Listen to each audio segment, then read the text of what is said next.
Hi ಎಲ್ರಿಗೂ ನಮಸ್ಕಾರ. Welcome back to my YouTube channel. ಯಾರಾದರೂ ಫಸ್ಟ್ ಟೈಮ್ ನಮ್ಮ ಚಾನಲ್ನ ನೋಡ್ತಾ ಇದ್ದರೆ ಪ್ಲೀಸ್ ಸಬ್ಸ್ಕ್ರೈಬ್ ಮಾಡಿ, ಹೀಗೆ ಸಪೋರ್ಟ್ ಮಾಡಿ ಅಂತ ಕೇಳ್ಕೊತಾ ಇದ್ದೀನಿ. ಇದು ಶನಿವಾರದ ಮಿನಿ ವ್ಲಾಗ್ ಆಗಿದೆ ನಂದು.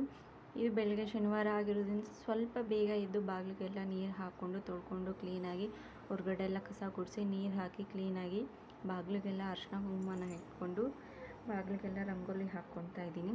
ಪ್ರತಿದಿನ ಸಹ ನನಗೆ ರಂಗೋಲಿ ಹಾಕೋ ಅಭ್ಯಾಸ ಇದೆ ಹೊರಗಡೆ. ಆದರೆ ಶನಿವಾರ ಆಗಿರೋದ್ರಿಂದ ಸ್ವಲ್ಪ ವಿಶೇಷವಾಗಿ ರಂಗೋಲಿ ಎಲ್ಲ ಹಾಕ್ಕೊಂಡು ಬಾಗಿಲಿಗೆ ಅಲಂಕಾರ ಎಲ್ಲ ಮಾಡ್ಕೊತೀನಿ ನಾನು. ಬಾಗಿಲಿಗೆಲ್ಲ ಅಲಂಕಾರ ಎಲ್ಲ ಹೂವೆಲ್ಲ ಇಟ್ಟು ಅಲಂಕಾರ ಎಲ್ಲ ಮುಗಿದ್ಮೇಲೆ ನಾವು ಒಳಗಡೆ ಇರೋಂಥ ಕೆಲಸ ಎಲ್ಲ ಮುಗಿಸ್ಕೊಂಡು ತಿಂಡಿ ಇವತ್ತಿಂದು ಎಲ್ಲವನ್ನು ಮುಗಿಸ್ಕೊಂಡು ಎಲ್ಲನೂ ಶೂಟ್ ಮಾಡೋಕ್ಕಾಗೋಲ್ಲ, ಯಾಕಂದರೆ ನಾನು ಒಬ್ಬಳೇ ಎಲ್ಲನೂ ಮಾಡ್ಕೋಬೇಕು. ಅದರಿಂದ ಶೂಟ್ ಮಾಡೋಕ್ಕಾಗಲಿಲ್ಲ ನನಗೆ. ಇನ್ನು ಎಂದಿನಂತೆ ವಾರದ ದಿವಸ ಆಗಿರೋದ್ರಿಂದ ದೇವರಿಗೆ ಎಲ್ಲ ಅಲಂಕಾರ ಮಾಡ್ಕೊಂಡಿದ್ದೀನಿ ನಾನು. ಶನಿವಾರ ಅಂದರೆ ಸ್ವಲ್ಪ ನಾನು ವಿಶೇಷವಾಗಿ ಅಲಂಕಾರ ಮಾಡ್ಕೊತೀನಿ. ವಾರದ ದಿವಸ ಆಗಿರೋದ್ರಿಂದ ನೋಡ್ಬೋದು. ನನ್ನ ಹತ್ರ ಅಷ್ಟೊಂದು ದೇವ್ರ ಫೋಟೋ ಏನಿಲ್ಲ. ಇರೋ ದೇವ್ರ ಫೋಟೋಗಳಿಗೆ ನಾನು ಸ್ವಲ್ಪ ಅಲಂಕಾರ ಮಾಡ್ಕೊತೀನಿ.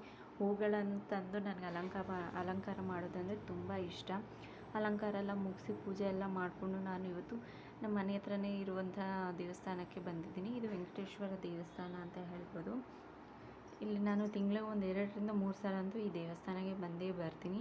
ಇಲ್ಲಿನ ವಿಶೇಷ ಏನಂದರೆ ಈ ದೇವಸ್ಥಾನದ್ದು ತಿರುಪತಿಯಲ್ಲಿ ಹೇಗೆ ಅನ್ನದಾಸೋಹ ನಡೆಯುತ್ತೋ 3 ಟೈಮು, ಅದೇ ಥರ ಇಲ್ಲೂ ಸಹ ಬೆಳಗ್ಗೆ ಮಧ್ಯಾಹ್ನ ರಾತ್ರಿ 3 ಟೈಮು ಸಹ ಅನ್ನದಾಸೋಹ ನಡೆಯುತ್ತೆ. ನೋಡ್ಬೋದು ನೀವು ವೆಂಕಟೇಶ್ವರ ಸ್ವಾಮಿಯ ವಿಗ್ರಹ ಇದು. ಪಕ್ಕದಲ್ಲಿ ಕಾಣ್ತಾ ಇರುವಂಥದ್ದು ಪದ್ಮಾವತಿ ಅಮ್ಮನವರು ಅವರ ವಿಗ್ರಹ ಅದು.